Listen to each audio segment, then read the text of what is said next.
It is my pleasure and honor to have with us tonight Dreama Denver, the wife of the late TV icon Bob Denver, known to everyone in the world as Gilligan. And she is an award winning author, an actress, a broadcaster, and a philanthropist.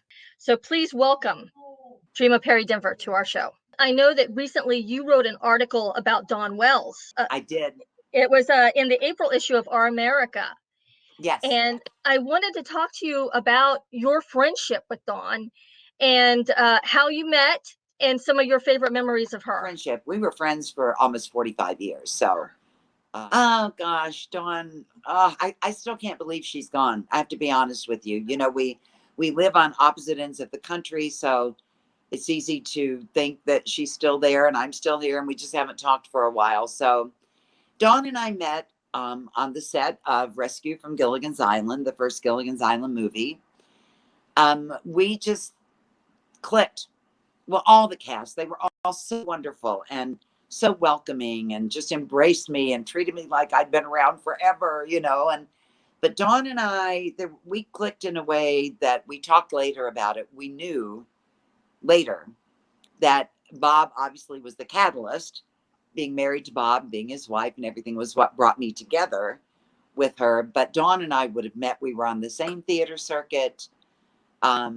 She was doing shows. It's a miracle that we hadn't met before, because either I would have been cast in a show with her or our shows would have followed each other on the circuit. We would have met some way, somehow. It was just destined because we just hit it off. And she was, you know, Dawn was, for anybody who's met her, anybody who did ever went to a personal appearance that she just had this life force, this huge life force that you couldn't imagine ever being extinguished. You just couldn't imagine that ever dimming. It's still hard for me to imagine that. She had such a rapport with the fans, especially on her Facebook page. Oh, she did. And I know that she also helped out with you in the Denver Foundation. She did. And could you just explain a little bit about what she did and the Denver Foundation? The Denver Foundation, Bob and I started it to assist families dealing with special needs.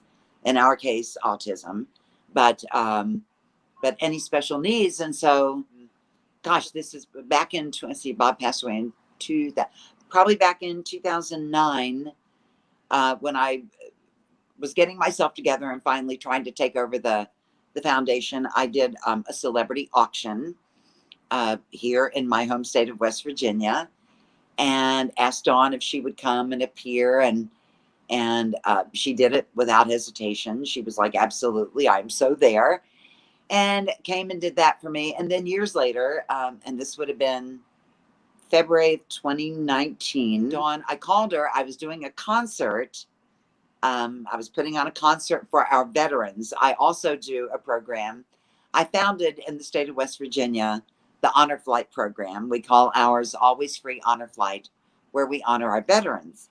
And in 2019, I was doing a concert for Always Free Honor Flight, raising money for that program.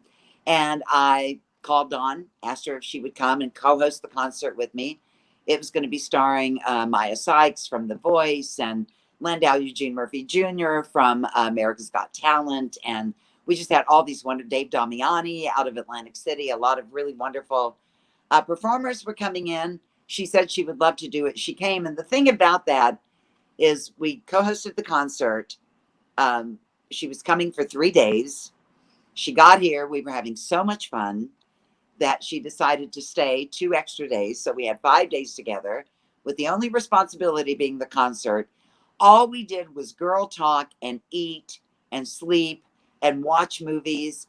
And I look back on that. I had no idea that would be the last time I saw Dawn. And that was the last time we were together.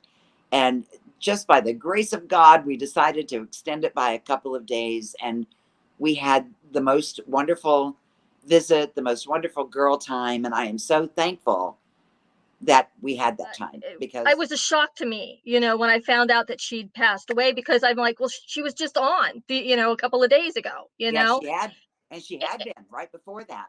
She had turned 82 years old, and we talked on that day, and we would go a month or two, sometimes longer, depending on how busy we were, without talking. So, I'd spoken to her on her birthday. She was fine. We had a great conversation.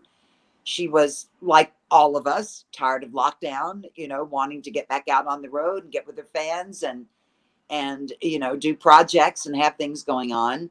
I think the lockdown was probably very hard on her. This is just my opinion, but Dawn had spent her entire life. I mean, she'd been famous practically her whole life.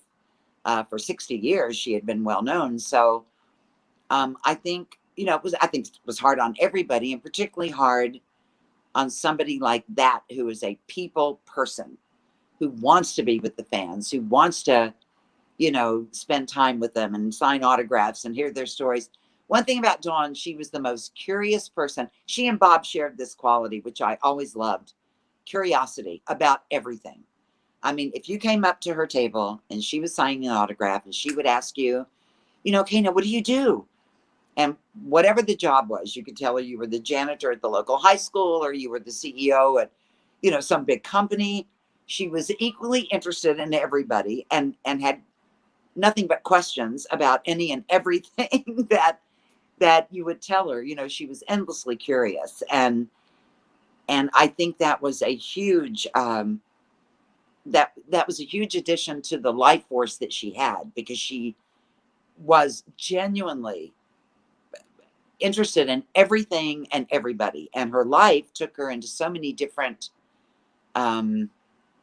situations that most people don't find themselves in.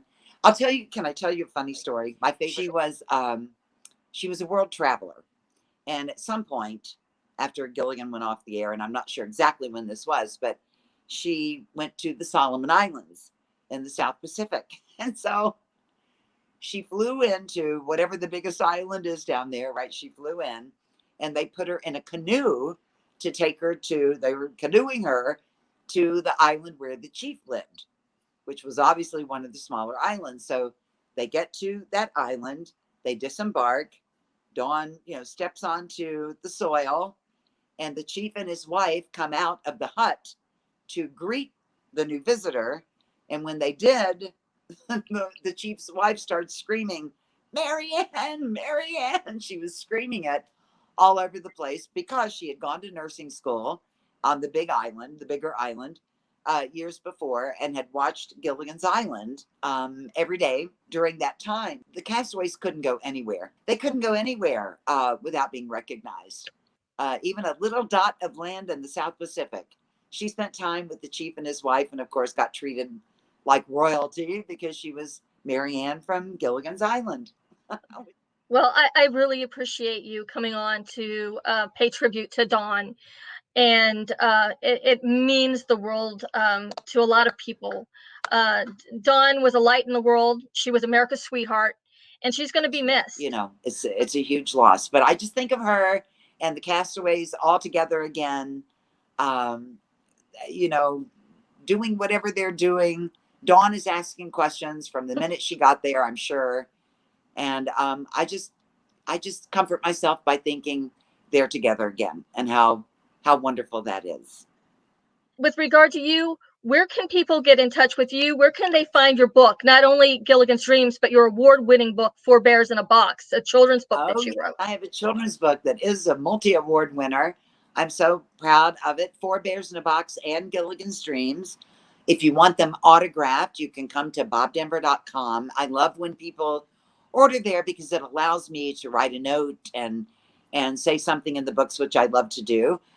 If you're an Amazon person and you just can't do without your Prime, and I'm partially guilty of that, I hate to admit it, you can also get it at amazon.com. But I can't autograph those. So if you want autographed copies for Mother's Day, for gifts, or anything like that, then bobdenver.com is the place to come.